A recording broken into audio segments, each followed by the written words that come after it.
very excited about this panel, and I'm happy that we are able to stream it to whoever is actually online, and then we're going to record it and put it online. I think it's an important panel because of not just because of the quality of scholarship that was going to be presented today, which is exciting, and it really comes together in this way, but because of what's happening right now, particularly in the region, and with a new push for kind of an anti-LGBTQ sentiment, at least publicly, that is kind of sweeping the region, starting from Qatar into the rest of the Gulf and into the Levant. I'm not one of the speakers. However, I am the director of critical Ottoman and post-Ottoman studies, and the associate professor of history, mostly of Ottoman Middle Eastern history at Cornell University. Before I turn to today's event, I would like to acknowledge that Critical Ottoman and Post-Ottoman Studies, COPOS, is part of Cornell University, which is located on the traditional homelands of the Gayakono, or the Cayuga Nation. The Gayakono are members of an alliance of 6 sovereign nations with a historic and contemporary presence on this land. The Confederacy precedes the establishment of Cornell University, New York State, and indeed the United States of America itself. We acknowledge the painful history of the Gayakono dispossession and honor the ongoing connection of Gayakono people, past and present, to these lands and waters. So this is our 3rd event this year, which fits squarely into our mission at Critical Ottoman and Post-Ottoman Studies, which is to feature the latest in research about Southwest Asia, North Africa, and Southeastern Europe, and their connections to the wider region. The ultimate goal is to establish Cornell University as the hub for innovative studies on Southwest Asia, which challenges traditional understanding of this part of the world. From the study of architectural heritage in the Ottoman Empire to analysis of current events in Iran, we aim to give a platform for scholars, artists, and activists, as well as practitioners, with fresh approaches to the study of this dynamic region at the center of the Afro-Eurasia continent. I would also, first, I would like to give a heads up to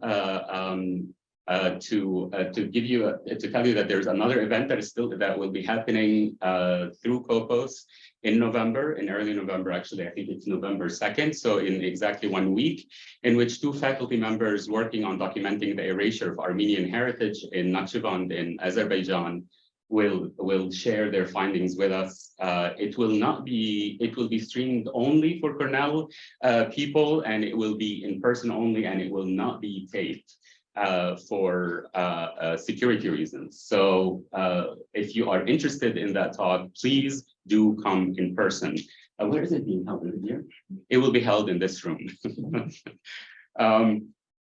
As usual, I would like to thank the Einaudi Center for International Studies for their steadfast support of COPOS and our co-sponsors today, and they are the Clark Initiative for Law and Development in the Middle East and North Africa, the Near Eastern Studies Department, the Feminist Gender and Sexuality Studies program, the LGBTQ program, the Anthropology Department, the Society for the Humanities, and the History Department. Now, I will very briefly introduce our panelists and our moderator. First, Abdulhamit Arvas. He's an assistant professor of English at the University of Pennsylvania. Arvas's book in progress is called Abducted Boys, the Homoerotics of Race and Empire in Early Modernity, which explored racial and imperial entanglements of homoeroticism and violence in English and Ottoman texts, with a focus on abductions and conversions in the early modern Mediterranean. He will discuss the significance of queer early modern Ottomans in exploring the history of sexuality in a transcultural context.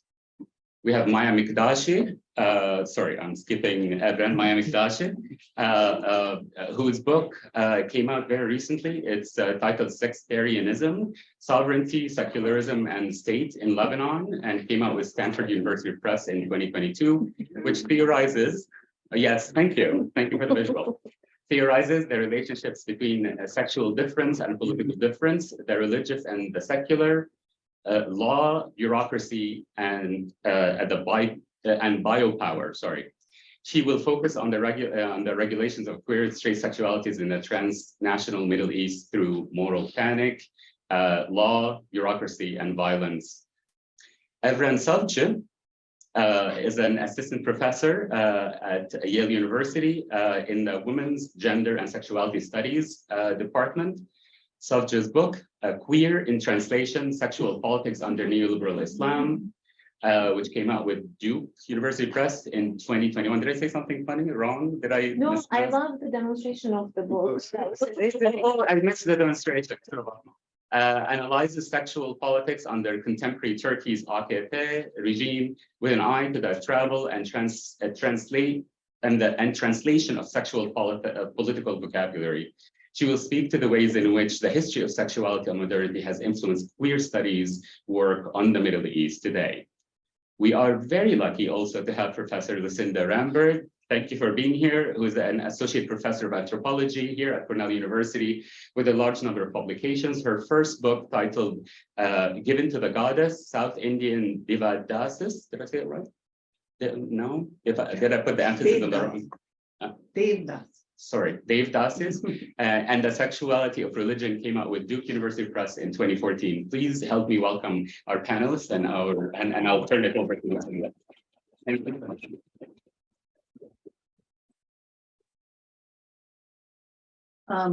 Welcome everyone. Many thanks to Professor Manawi for organizing yet another meeting event. Professor Arvas, please take it away. Sure. I have PowerPoint, and when it's coming up, I would like to thank Mustafa for organizing this and Mavi for taking care of everything. And thank you all for being here. Wait for the PowerPoint. The year 2005 brought the publication of 3 field-making books on the history of sexuality in Islamic contexts by Walter Anders and Mehmet Kalpaklı on Ottoman Turkey, Khalid El-Ruayib on the Arabic Middle East, and Afsanah Najmabadi on Iran. Thanks to these interventions, we learned that despite religious condemnation, societal and cultural discourses evince the prevalence of homoerotic articulations and expressions.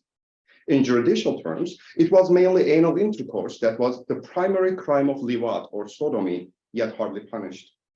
Homoerotic expressions and relations were not punishable offenses.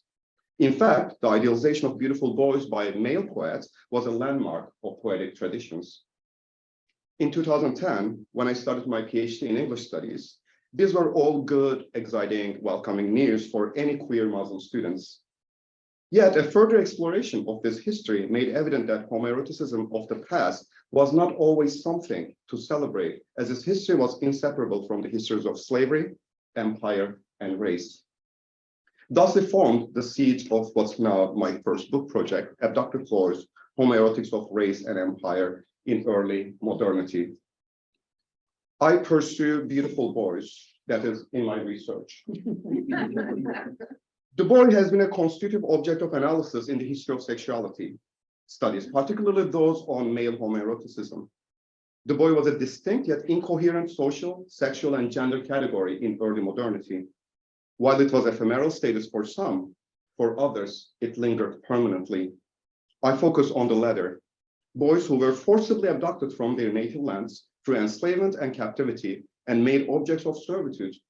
Boys who were racially, religiously, culturally exoticized and oftentimes eroticized, be it figuratively or literally. I contextualize a renaissance of abducted boys within the historical framework of cross-cultural encounters in the Mediterranean, which I suggest played a prominent role in producing sexuality in the West, as they mediated social, political, and cultural concerns and negotiations. In England and Europe in general, religious and cultural differences were often mapped onto sexual differences. Sodomy as an unnatural, alien, heretical transgression is a particular trope in English representations of Turks.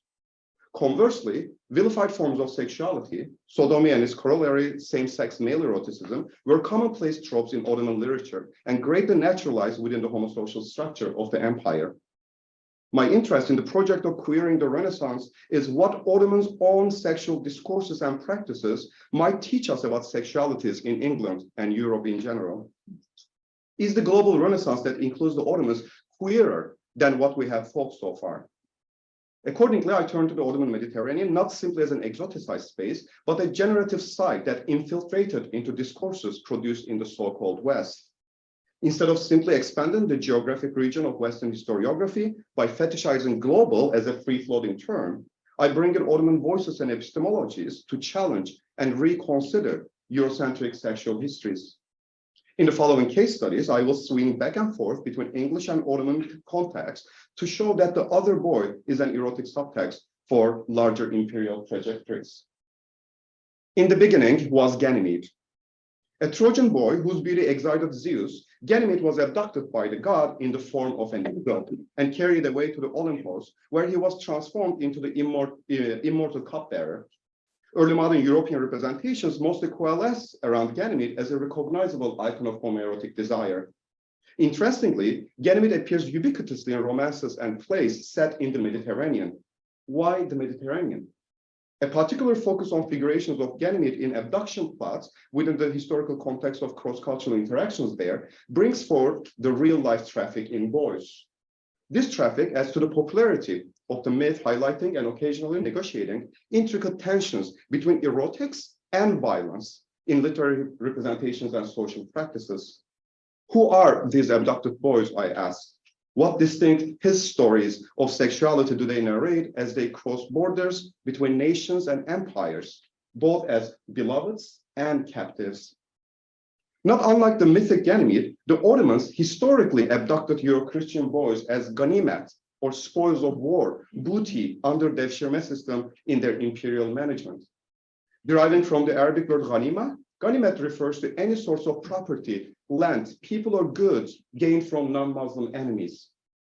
Devshirme, which means collecting, was institutionalized in the 15th century for conscripting boys from mostly non-Muslim Balkan populations, such as the Greeks, Albanians, Bosnians, and Hungarians, in order to form a new military force and an administrative body for the rule of the empire as sultan's slaves. The beauty of these Ganymede boys was crucial, resulting from the central role their body played in their recruitment. According to official guidebooks, chosen Christian boys, generally between ages 10 and 18, had to be good-looking, uncircumcised, healthy, clever, and unmarried. Those who are too tall or too short, or those who had a squint, wouldn't be taken up. Whether as statesmen, soldiers, poets, or servants, these boys were at the center of critical eyes of the elite, as well as of literary homoerotic imagination. As Walter Andrews and Mehmet Kalpaklı persuasively elucidated, boys in the period were objects of desire and devotion in homosocially structured empire. They catalog and conflate all boys under the term beloved in their portrayal of widespread homoeroticism. However, boys often differed from one another based on their class, age, ethnicity, race, or religion. Not all boys accrue the same meaning. Abducted boys were put in a homoerotic matrix, yet they differed from the local boys, yet there was a coerced positionality shaped by their enslavement. The abducted boy shares object status with other boys in aesthetic and erotic deployments, yet differs from them as historically vulnerable youths who are the objects of captivity, slavery, and conversion. They are beloved cupbearers, but also racialized servants. Hence, their representations reveal homoerotic undercurrents of empire and race-making.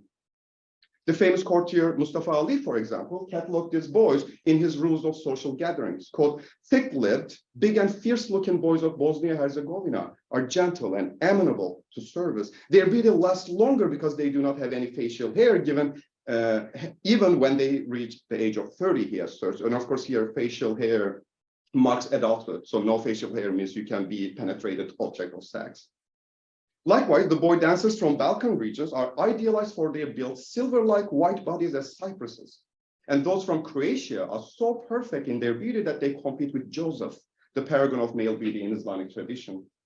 While Albanian boys are impertinent but good lovers, Georgian and Russian boys are most impure. Slav boys are disgraceful. Wallachian, Transylvanian, and Moldovan boys are beautiful and pleasing but wicked. While such references to boys from various ethnicities signals the widespread abductions from Europe, Mustafa Ali evokes non-European boys as servants, from gentle and feminine virgins of Ethiopia to impure Kurds to degenerate and black-faced Africans who are called wicked characters, warped temperaments, and various full and repellent qualities, unquote. Mustafa Ali's spatial erotization of boys not only offers a multi-ethnic homoerotic sexual culture, but also projects a racialized imperial gaze on them. Similar to the Ottoman accounts, English accounts voyeuristically make these boys the object of their readers' eyes in a sodomitical matrix. The English secretary to the ambassador in Constantinople, Paul Rico, for example, underscores the bodily perfection of these boys by stressing their admirable features alongside their libidinous flames, each to other, and eyes, gestures, and fingers to express their amours, unquote. J.M. Gramier reports that the Christian children were sent as presents to Turks or his pashas to satisfy their sodomitical lusts for boys. Thomas Coryat states, the Turks are exceedingly given to sodomy and therefore diverse keep pretty boys to abuse them by preposterous venery, and your preposterous venery is sodomy. And John Rawlis narrates 100 handsome youths compelled to turn Turks or made subject to more vile prostitution, and all English. Actually, there are hardly any English in the archives that I see. Other writers see classical homoeroticism and Ganymede in these boys. Recalling Greek pederasty, Sir Henry Blount claims, apart from their wives, each pasha had as many or more likely catamites, which are their serious loves. While Blount induced the catamite, an etymologically corrupt form of Ganymede, the servant boy appears as Ganymede in Richard Knowles' story of Vladus Dracula's brother in the court of Mehmed II. Vladus Jr. became his Ganymede and was of him for a long time wonderfully both beloved and honored. Similarly, Michel Boudier writes, they abandon their affections to boys and desperately follow the allurements of their beauties. They speak not, but of the perfections of their Ganymedes. If we believe that Boudier witnessed these conversations, it is most probably that he conflates Ganymede with Ganymede.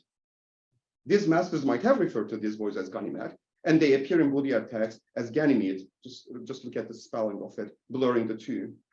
Interestingly, the first appearance of Ganymede as a common noun in English language with lowercase g, in reference to boys who are sexually used, as well as the increase of stories of abducted boys in visual arts and literature, intersects with England's cross-Mediterranean trafficking as initiated with the Turkey Company in 1581.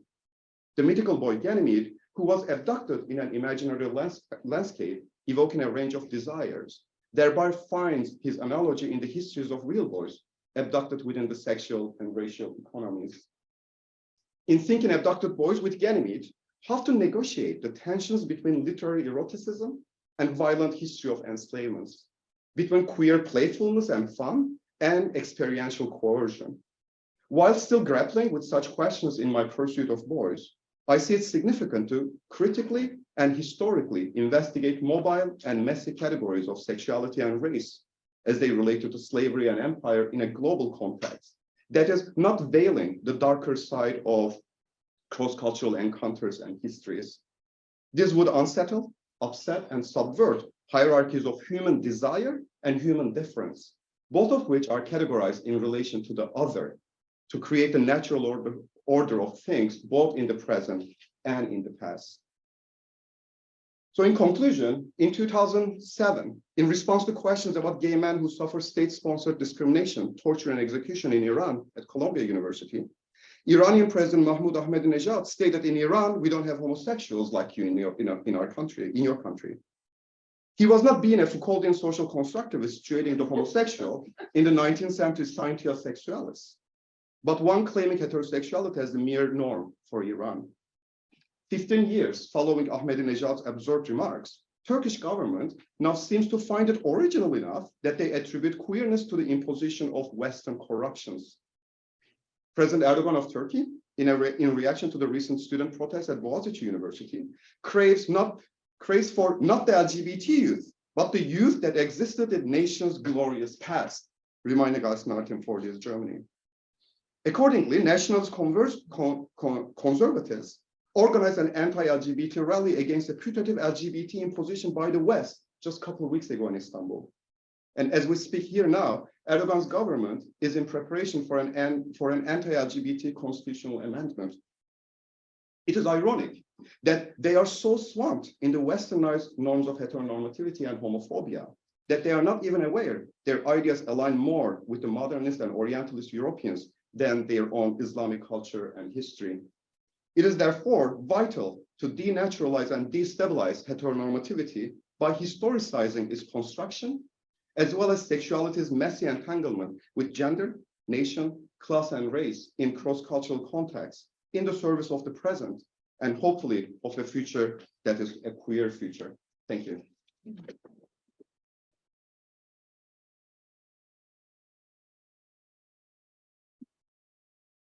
Thank you so much.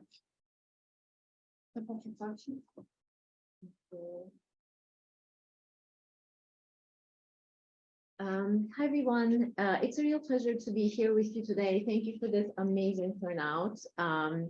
And it's really nice to be in conversation with Maya and Hamid. And thanks to Mustafa for organizing this event, for bringing us together. Thanks to Critical Ottoman and Post-Ottoman Studies for hosting us. Thank you to Lucinda for being our moderator, and to May for all your help in organizing the event.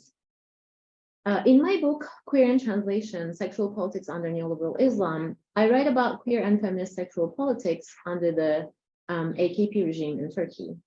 The puzzle the book sets out with is the shift from AKP's democratization, I'll put this in quotes, processes in the mid-2000s to the authoritarian and autocratic regime the AKP government became later on. And for the purposes of our panel, this also included bans of and attacks on the LGBTI+ march by the police with tear gas, plastic bullets, and water cannons, a march for which the participation had increasingly grown during the first decade of the AKP regime, reaching around 50,000 attendees by 2013 following the Gezi uprisings.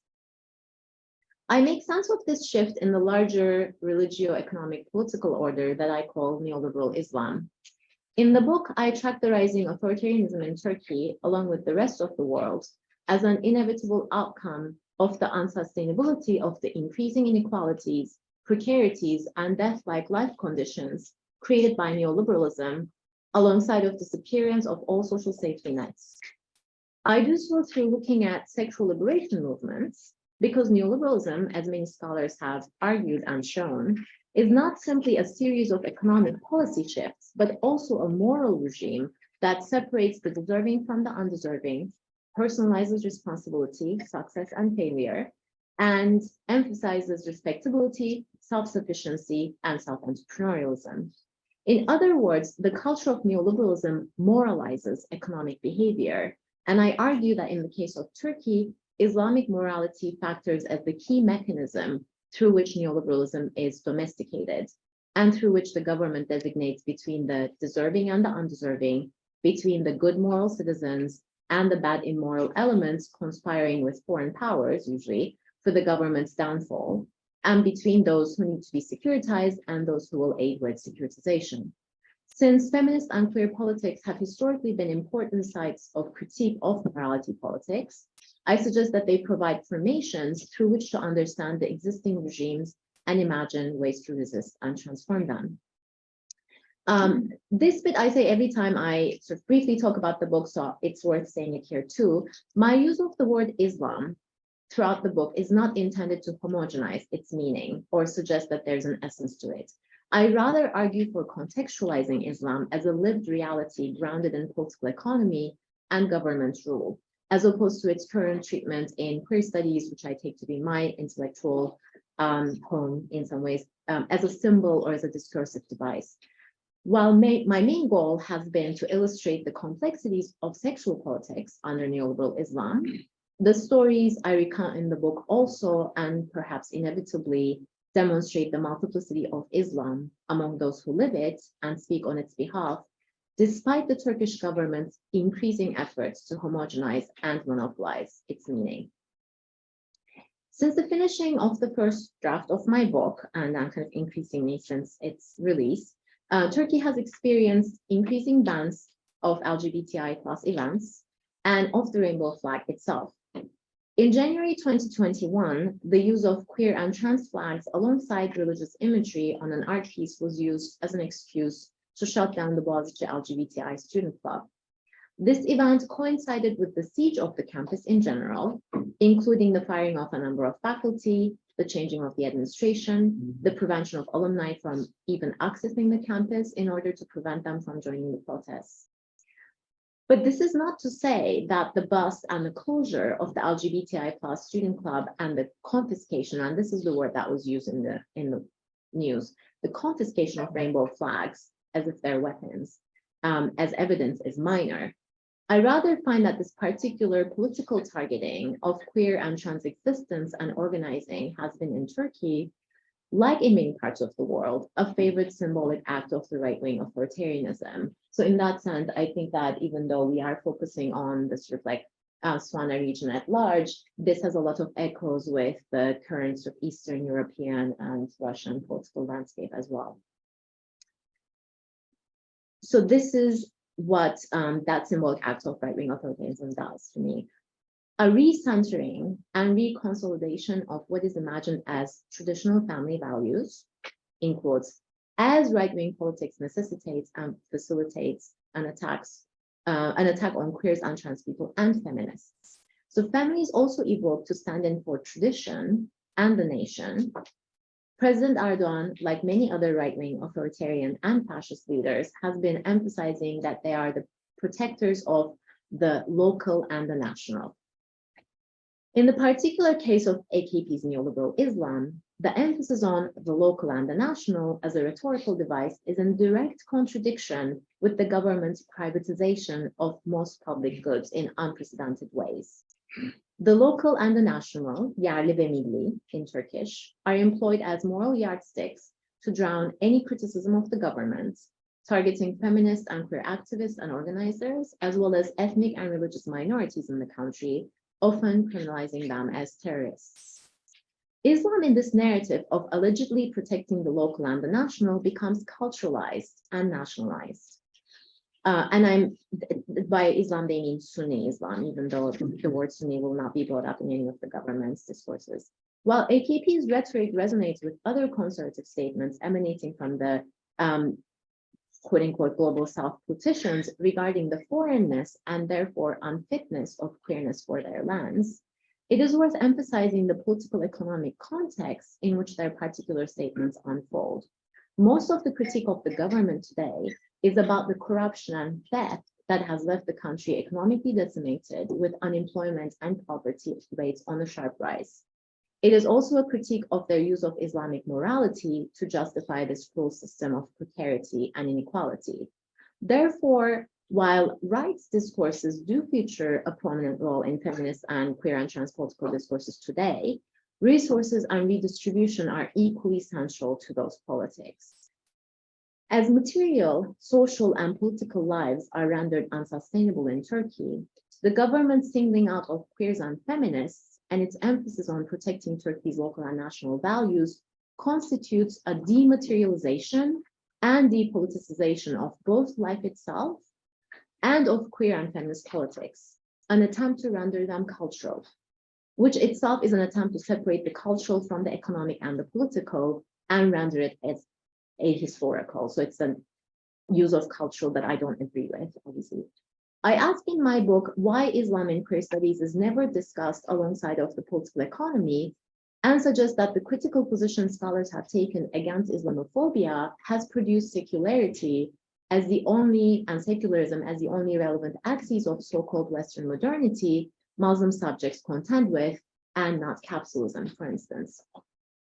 I find that this kind of dematerialization of the coordinates of our debates is partially what makes it epistemically possible to even ask whether LGBTI plus organizing in the non-West is a form of colonial mimicry and or a neo-imperial political intervention. This question has not only occupied some progressive academic agendas, but also embellished the front page of many right-wing Islamist papers. To give you probably my most favorite example, a now defunct religious right paper in Turkey, The New Word, Yeni Söz, headlined its news about the Pride Week 4 years ago as the following: "The Perversity Coalition of Global Demons, column LGBTI," in which they refer to Soros-funded imported faggotry.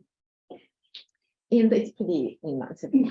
In the book, I suggest translation as a framework and a methodology that resists the binaries of traditional modern, colonial authentic, and global South, global North, and therefore holds the promise to get us out of these binds. Departing from the transnational feminist insight that hegemonies in the world today are scattered, I'm interested in tracking political and economic continuities, collaborations, and complicities between the so-called global North and the global South, usually among elites.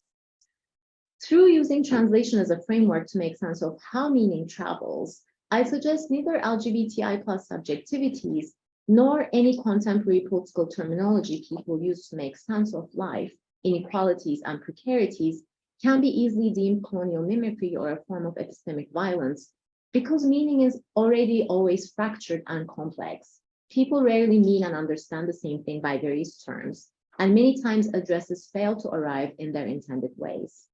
Partially as a result of this, it becomes possible to see that feminists and queer activists, in my case of Turkey, but I don't think it would be unfair to claim this for the larger Middle East, are already not limiting their political horizons to the transformations of a homogeneous culture, but they understand the implications of heteropatriarchy with ethno-nationalism, as well as capitalist dispossession. Thank you.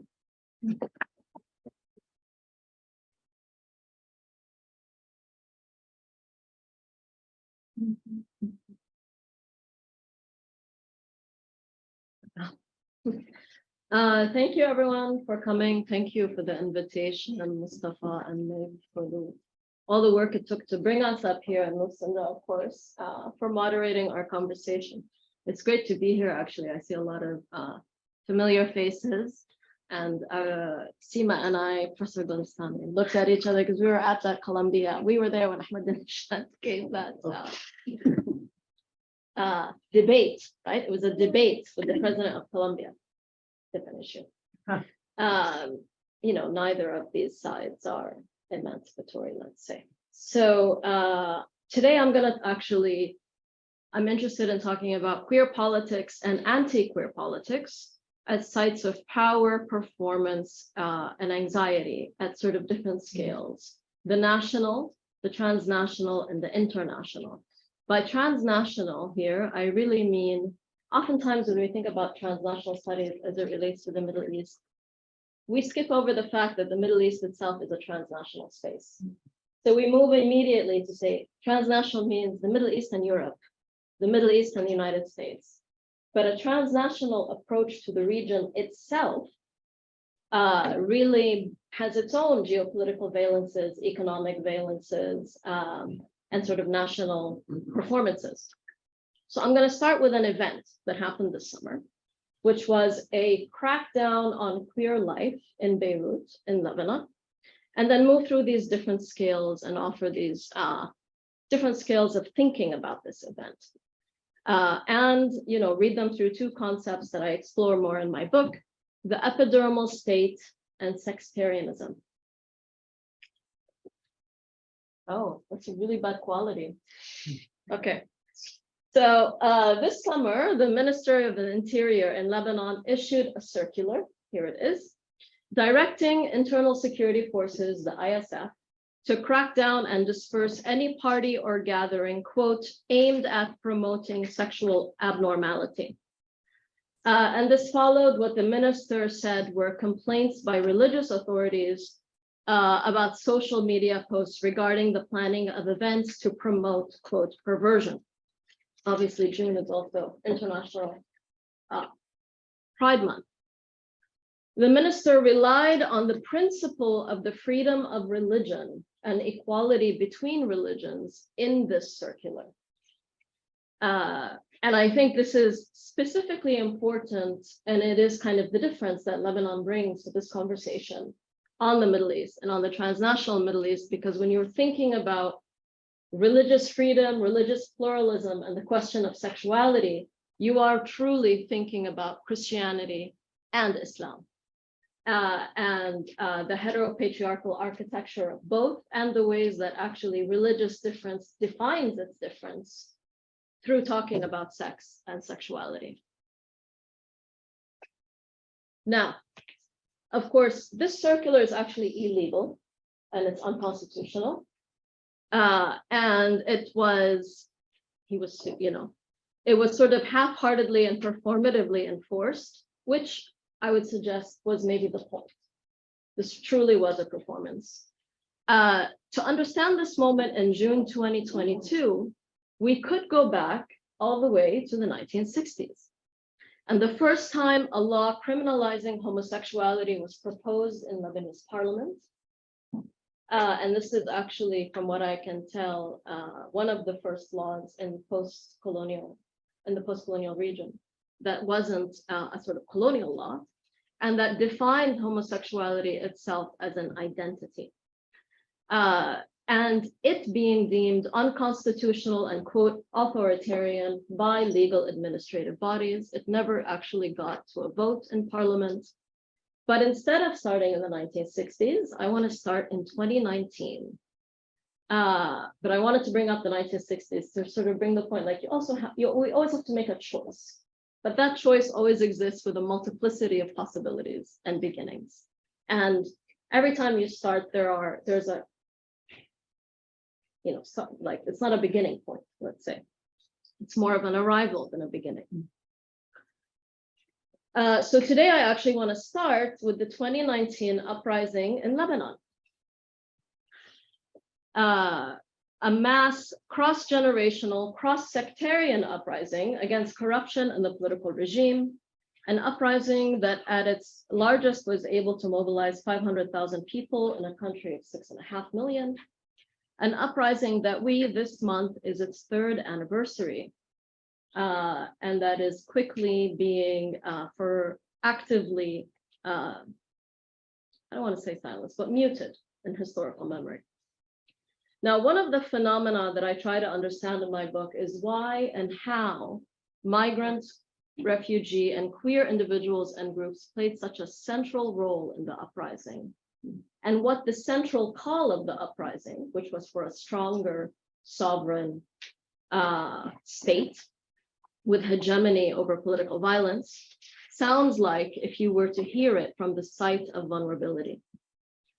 Many people in the uprising, and this is a photo of like an ISF officer, and there's actually, I put, I think, 2 more photos of just some of the sort of the ubiquitous nature of at least the signage here that was happening. Many people in the uprising were genuinely surprised that the security services of the state did not join them in the uprising, but instead also tear gassed and shot them in order to protect the regime from them.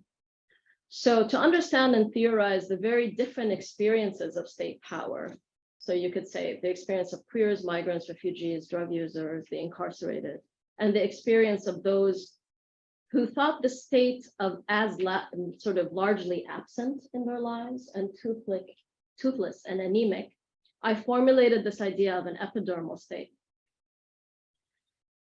which is really a state that sort of performs its sovereignty by materializing the stakes of bodies and sexualities through securitization, violence, and law. And the epidermal state really unfolds at the sites of sex, sexuality, race, and legal status, and allows us to really decenter citizenship in our analysis of political society. And this is really important, and this is also one of the differences of where you do your work brings, that out of every 3 people, 1 is not a citizen in Lebanon, so it's actually a wonderful space to think about the multiplicity of political society, and also forces you to decenter citizenship in your assumption of political society. So the uprising in Lebanon and the queer presence within it also splintered along the same similar queer and gay lines. Radical feminist, NGO, queer lines. This is a global story, right? Queer politics is always multiple and always contains a lot of sometimes convivial arguments. So, and what this looks like in Lebanon, for example, is that there has been a gay pride march or a gay pride movement, but it's actually, and this might interest Evran, the organizer registered it as a trademark. He works in advertising, and it's registered as a trademark. And he works very closely with the ISF, with that same internal security forces. And there are several of these sort of splits, and historically queer feminist movements have really, and communist queer activists have split from dominant LGBTQ NGOs. even the LGBTQ legal victories that came out, Lebanon decriminalizes queer sex. Lebanon is the first government that decriminalizes, and it's now legal, actually hides the fact that in many of these cases, it was people of different genders, and it was migrants without status. So in one of the cases that people always talk about is the example of this kind of legal progressivism actually ruled against the person. They said, oh, okay, like being gay is not unnatural, so it doesn't apply to you, but guess what? You're a Syrian refugee without a visa, get out, right? You're deported.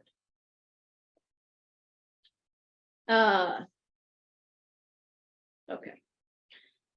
So today, and if we go back to that moment in 2019, how it started and what compelled the Minister of Interior to bring this out. So one scale would be the uprising and the visible presence of queer people and queer politics, sort of leading the call against the state. The other is the situation that we live in today in Lebanon. 80% lives in multidimensional poverty. There's no electricity, gas, or medicine. We're heading towards governmental collapse. The official dollar peg has. 3 years ago, every dollar was worth 1,500 Lebanese liras. Today it's 40. Every dollar is worth 40. So you can imagine what that does, how it unspools and sort of tugs at the fabric of society. And if you think about the absurdity of this moment, or we might think of it as absurd, why would this circular come out in this particular moment? And why would, before that circular, you had a Christian right-wing movement. I think there's a photo, not this one. Oh, okay, maybe I didn't put it here. Okay, let's just keep it here. There's sort of a Christian, like they call this, as the soldiers of God, Junud al-Rab, who did this very performative, like attacking of a rainbow flag in a part of Beirut that's seen as like the Christian stronghold in Beirut. And you had the Mufti of Lebanon, both come out against sort of queer politics, queer pride, and linking it very much, queer politics alongside the kind of heterosexual politics that is also not wanted, right? And this is how I think in my book, I talk about Sextarianism as a framework that brings together the regulation of sexuality and how that regulation disarticulates different sexualities and their gendered stakes. So why would this be happening at this moment? The absurdity of watching a protest against civil marriage and queer presence. There was a video that was circulating, there's no electricity, it's a very dark street, and here are people up there protesting in the middle of June with no electricity in Beirut. And this is, it's actually makes sense if you were to think about the device of the moral panic, the sex panic, the sextarian panic.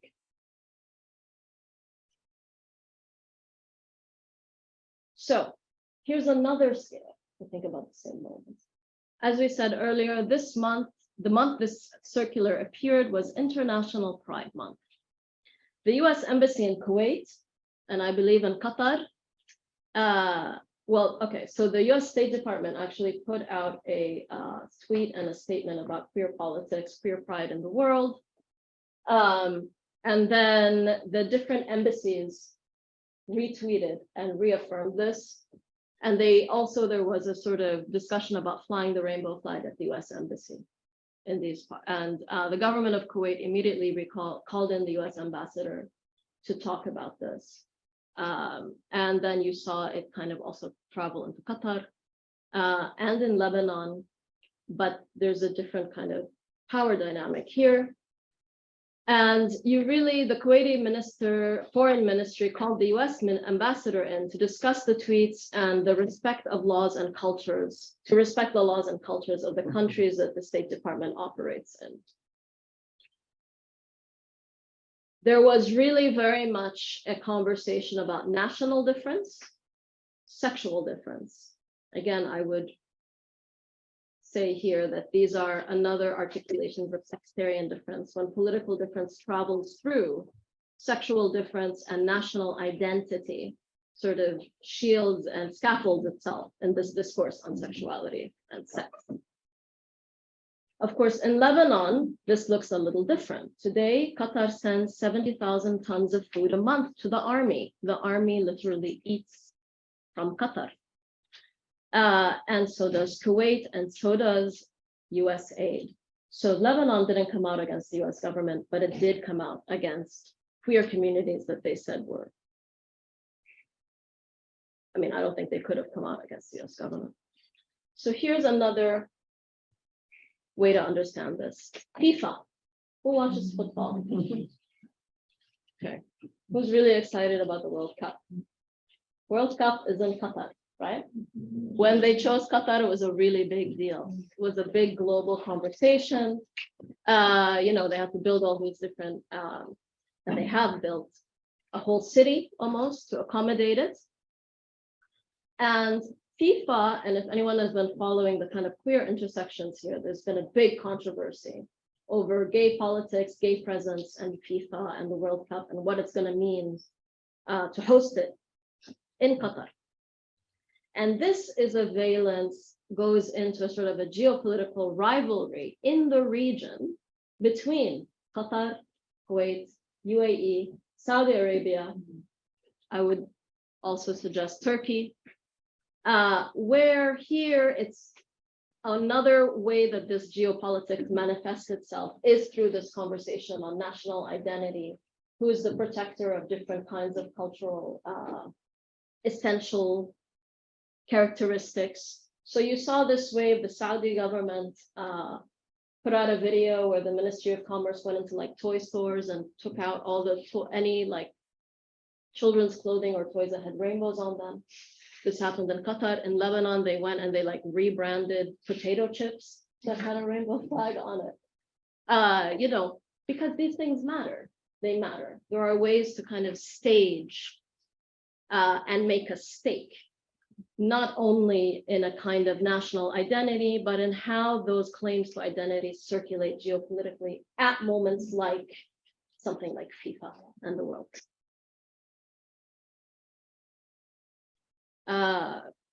Okay. We're almost done now. Mhm. Let me just I think the last slide is the one. Oh, this is the soldiers of God. This is also the Christians. I think it's okay, these are the Saudi Ministry of Commerce. I think it's the last one I'm looking for. Oh, one after this. Okay, this one. Today, actually, my phone blew up because there's a kind of infamous global gay activist named Peter Thatchell, who I would suggest you look him up if you're interested, who does a lot of these kinds of stagings, and he has a very hard line discourse on Islamophobia. And he went to Qatar today with a gay, with a sign that said Qatar is homophobic. And he went in front and he stood there for like half an hour until a policeman came and said, "Can I have your sign?"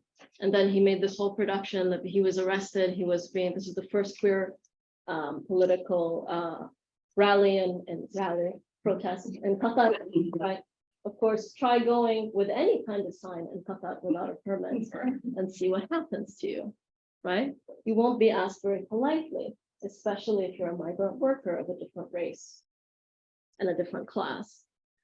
And then finally, I want to end here, that there's a third way to understand all of this, which is there's a global phenomena. There's an increasing sectarian way of understanding politics and an intervening globally in power structures and power rivalries. If you think about even the war in Ukraine, between Russia and Ukraine, there was very much a there was a conversation about queer rights and about the sort of gendered architecture of these nationalisms. So, you know, there's an increasingly sectarian understanding and feeling of political difference, certainly within the United States. And this understanding of political difference travels through and traffics in gender and sexuality. So people come to define their political difference through issues around sex and gender. Certainly we can see that in the United States. And I would suggest, and this is what I do suggest in my book, that this is actually Sextarianism, articulations of Sextarianism. I'm gonna end here. Thank you.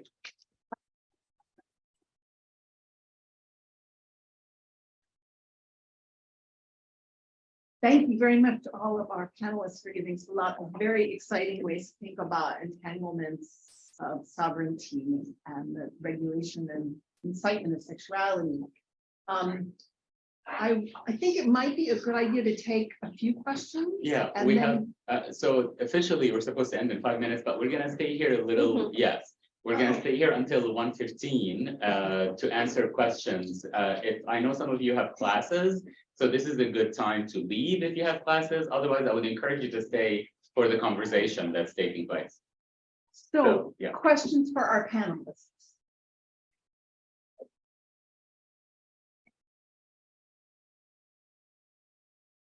Yes. Thank you so much for very interesting presentations, and I just cannot stop but think about, like, when you talk about different countries and those messages that come from the governments there, how actually identical it is between some of those countries and also between Russia and some of also right wing, also in the United States. I'm from Georgia, and like when I hear what messages are there, it's like exactly the same. So I just wanted you to maybe like talk about how does this messages, like how does it happen that these very identical messages are just everywhere? And I don't know. Yeah, I don't know. It's just very interesting to reflect on this as also like a transnational project, or I don't know, happening.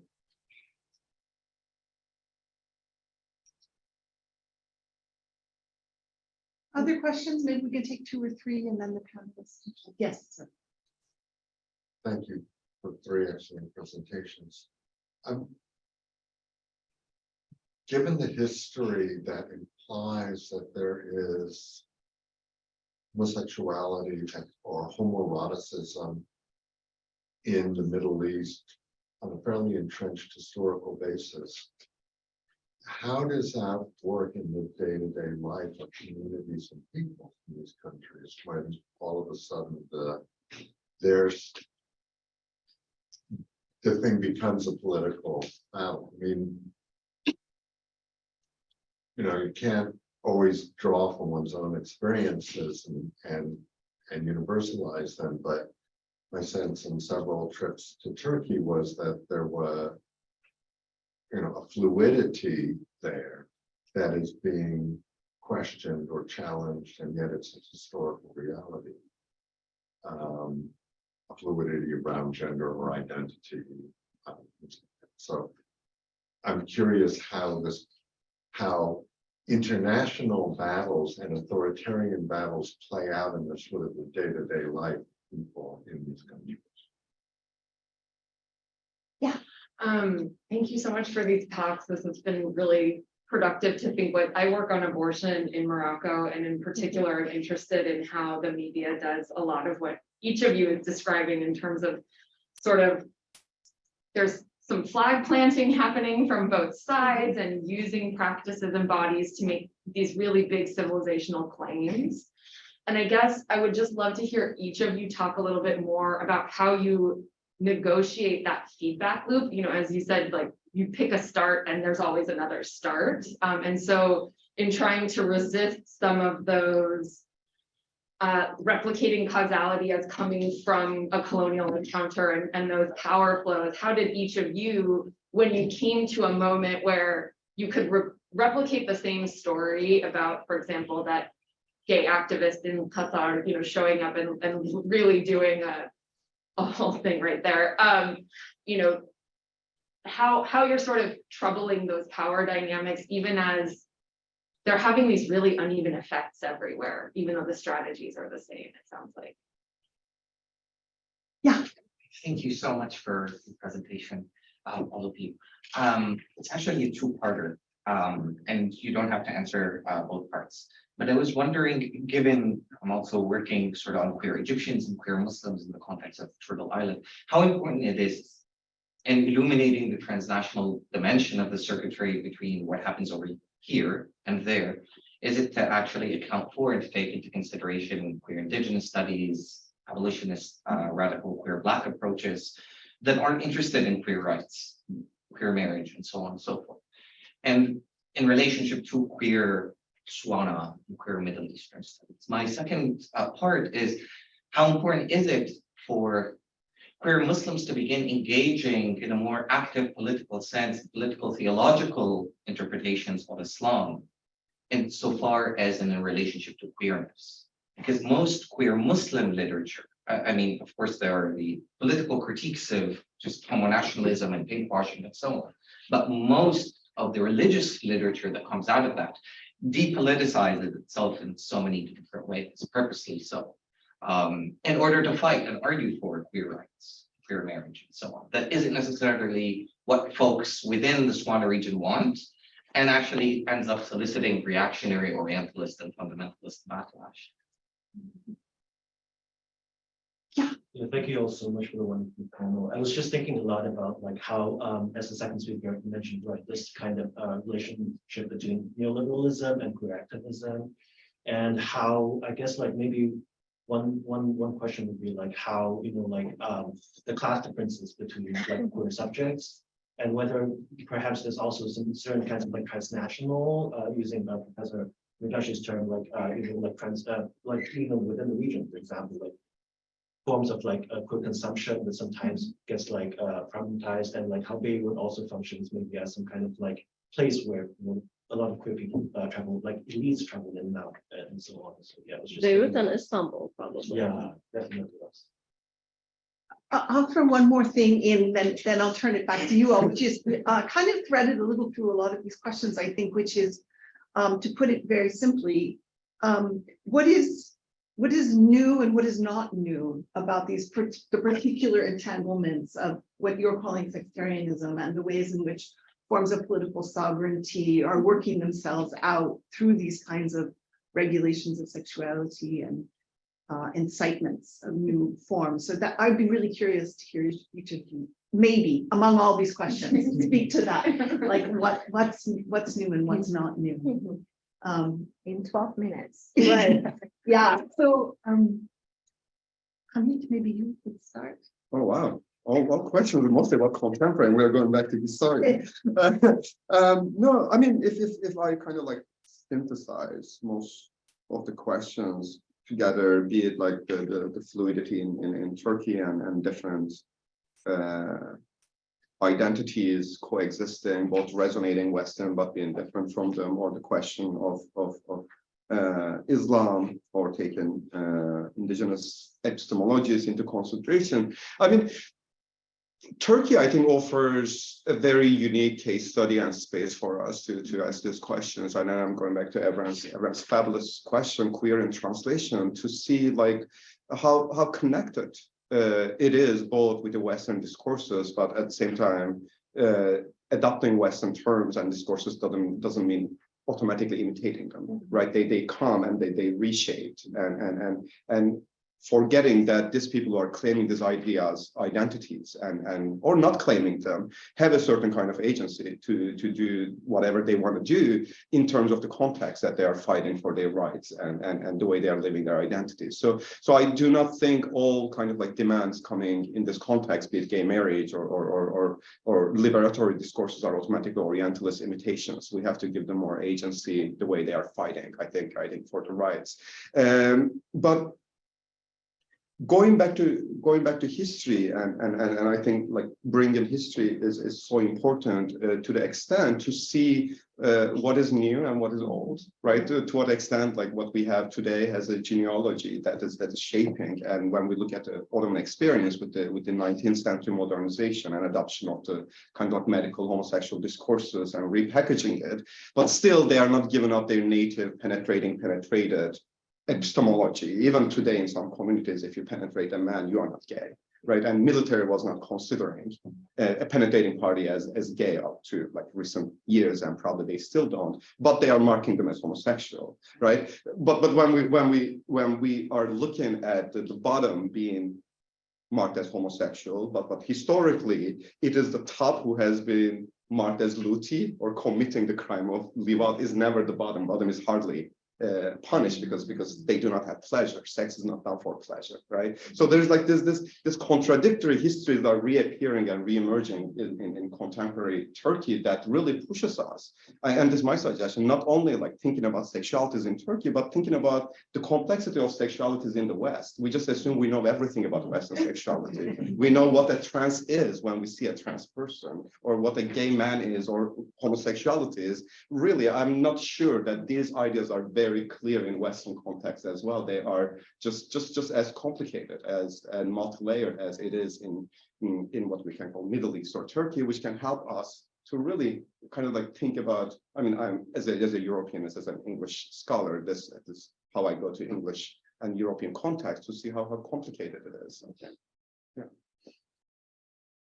Okay, I'll take a stop. These are all great questions. I probably will forget like half of them, but here are some thoughts. So I have found it really exciting and interesting to whenever I'm also putting conversation on panels with scholars of Poland, Hungary, and Russia, because it's like eerie how we're like saying the exact same things about like all these different countries. And I think that has something to do with I mean, that already tells us so much, like what a fiction writes national identities and border, because politics historically have, right? Like, I mean, fascism doesn't have so many different kinds of flavors that it has like this like domesticated version. I mean, there are some principles that are central to it and it's recognizable, right? And then some things might shift. So, so in that sense, I think it's very, very good and helpful to think transnational. I will never be an expert on Russia too, so it's really nice to see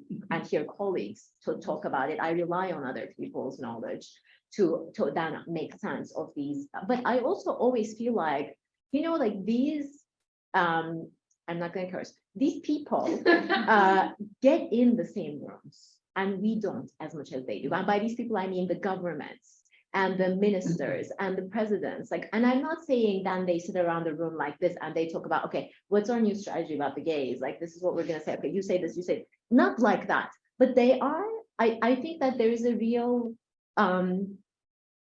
ways in which, like physical and ideological ways in which they get together to much larger extent that we get to, or even activists get to. Like, there's no longer, there was a moment, I think, when there was a lot more kind of internationalist activism and we might have problems with it, but people got together and thought together about issues. And I don't think we have enough of that. So that's, so like, how do they know, like, or how are they resonating? I think it's because they talk to each other a lot. For one thing, but also the political, the particular kind of nationalist or fascist authoritarianism that's rising now is also like there are resonances. Like, I'm going to say something that will also connect to Hamit's point. So what I try to do in the book, and that to me, like, I mean, of course I do ethnography and interviews with queer people. Most of the people I talk to were activists, not all of them were. But I'm not interested in individuals. I'm interested in collectives and I'm interested in movements. So I try to kind of skirt around this like agency question. Not that I don't believe people have some agency, but I don't want certain things to be like kind of reduced to agency, because agency always, I mean, I was trained as a sociologist. I know that it looks weak next to structures. So then I'm interested in emphasizing the structural element of language that's already always fractured. Whether you use your agency to band words or not, like, you can only hope that we are speaking the same language, even if we speak English and understand each other. So to me, that already creates a very disjointed, fractured landscape of meanings that opens up a lot of interesting things and the way in which people have debates. And one of the things that I've been like, so like how the question about sort of where the beginning point and replicating the same story versus troubling power dynamics. Like, I mean, to me, I didn't, and this also gets to your class question a little bit. A lot of the, not all, but most of the Turkish queer activist scene was started by trans sex workers. So like labor and sex work, and I have a chapter about that in the book too, like questions of labor and class have been really central to how queers have gone. And there were a lot of also non-Turkish members, like Kurdish, most predominantly members of the queer organizations I work with. So issues of like nationalism, militarism, but also global kind of capitalism, these were all quite central to the way they understood their politics. So because I don't talk about gay people, but like a queer movement and a trans movement, I am not talking about, obviously those gay elites also exist in Turkey, and they don't even like posh neighborhoods like Nişantaşı because they think it's too much like too ghetto, and then they like living in the outskirts. I mean, those people exist and some people study them. I am interested in people who are interested in social change. So as I track them, I felt quite in good hands in terms of telling a different kind of story. But I also am, you know, when it comes to your question about sort of like rights, and I feel very proud of this, and I feel like I'm tapping on every question almost. I thought that I was gonna not remember any of them. So rights and marriage, and I'm gonna separate rights and marriage because there's a demand for rights in Turkey, but no demand for marriage, as far as I know. So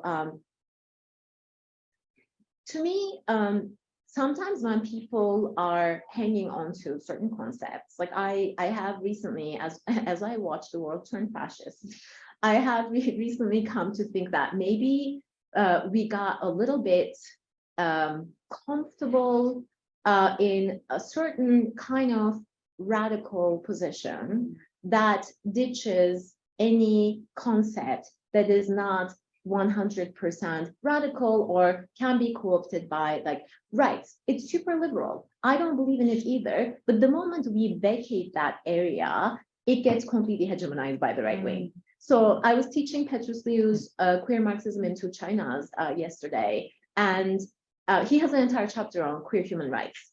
And I think it is like, and it's a Marxist reading through equal labor time, like reading the human through labor time. And to me, these are important, and he's tracking activists who try to think like that. To me, these are important moments of like not letting the potentialities, seeing the problems with those sites and concepts, like things like liberal feminism.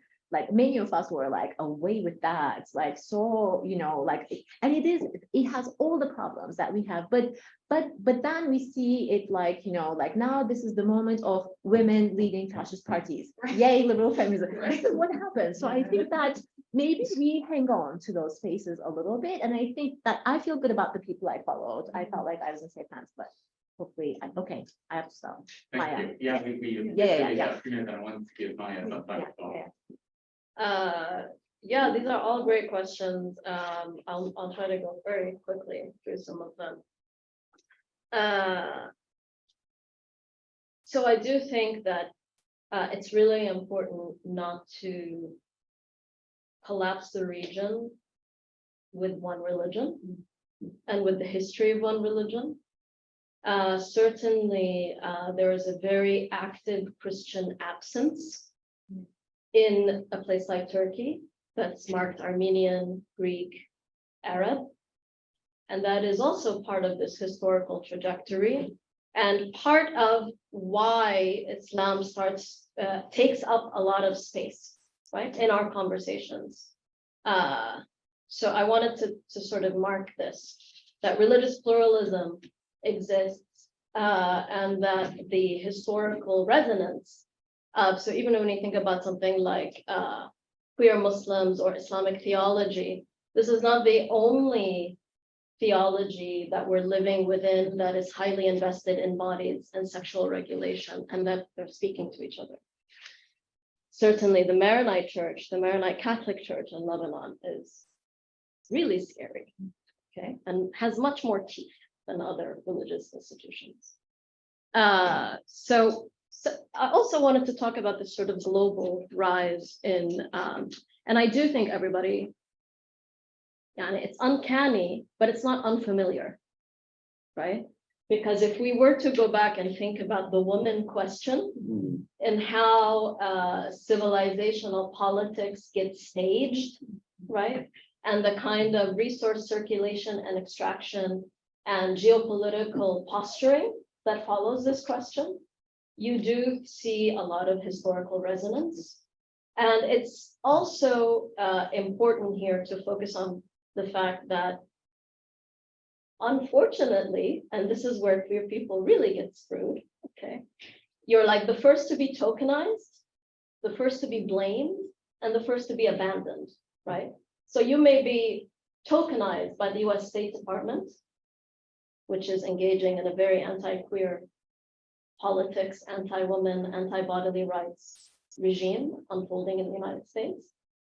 And you may be blamed by Qatar, right, for being like a foreign pollutant, but both will abandon you very quickly, right, when they decide to talk to each other again about bombing someplace or whatever. Seriously, like this is what become, you know, the circulation of these issues. Homoeroticism,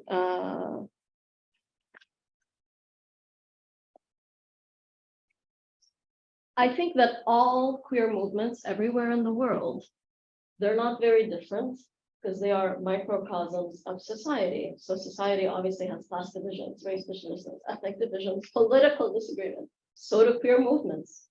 I think in some ways, the success of queer movements is when they splinter, is when you can say, oh, wow, look at this huge diversity of, you know, like here you have a queer communist and a queer liberal and they hate each other, right? And they're all existing in one space called Beirut, right? To me, I'm like, oh, look at this actually enormous spectrum that you have, and it looks like Lebanon, and it looks like the world. And here, part of what this looks like is, I think there needs to be a centering around a feminist intersectional queer approach.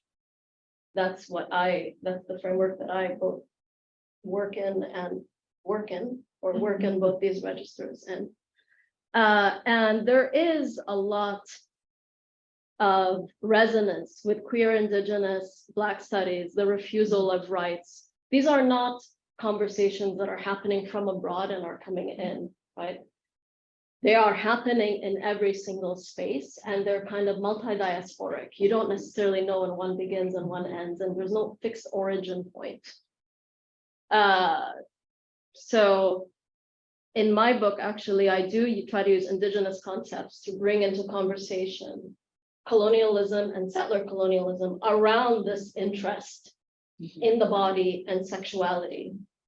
Because I always think, like, if power is doing it, we have to do it too. So yeah, there's a lot, but I know we don't have time. No, to stop on. Yeah. Thank you for your wonderful questions. Thank you to all the panels for your beautiful presentations and responses.